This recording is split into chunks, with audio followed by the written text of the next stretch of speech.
I want to shift a little bit to Jack, because you are representing our gallerists on this panel. And as a gallerist, you engage with collectors, you engage with artists. Could you say a little bit about how that works? Without the artist, we have nothing, first of all. And, the art is so important because besides being, a decorative object, maybe in some cases, they're vessels of meaning and content. And I think, that's one thing that we might want to talk about at some point, because a lot of the work that's being collected today or that's very revered is work that has both. It has an aesthetic quality, but it also has a lot of meaning, especially now.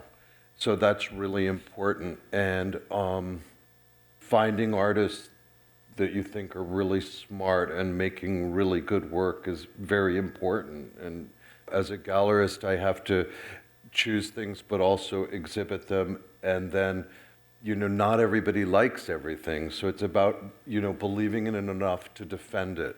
And that's really important. But yeah, we are kind of the link between the artist and the collector. And, different collectors, Pamela, it's so interesting because she really knows, and probably from all those days on Wall Street too. But a lot of collectors, you help them, you guide them, you show them things, you let them know about things that they might have interest in. Hopefully they do.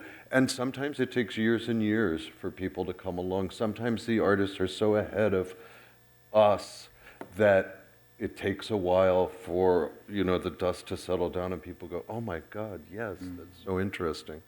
I want to just add one thing to what Jack said, and that is Jack is the only gallerist I know of in New York City who goes to Africa to look at art and to find it, track it down and find it. And that's a very wonderful thing. And I'd like to also pay tribute, if I could, to Claude Simard, who died last year, because Claude also did this, and he was a wonderful person and with a great curiosity, and yeah. Okay. Well, he really championed this cause, I have to say. And well, we always love to bring things in from outside and, bring things into the arena that maybe hadn't been considered or hadn't been represented. And so both of us really love that, and it's so nice to remember him in that way.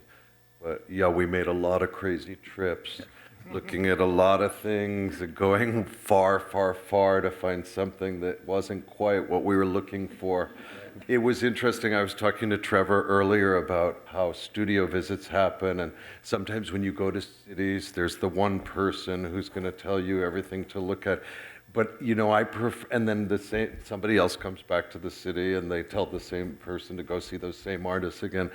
I really prefer to find the artists that nobody's been to, or, maybe they didn't go to school, but they have to make art every day because that's what they do. And so I'm very fortunate in that sense, where I like to bring into the arena something that maybe hasn't been seen before or thought about.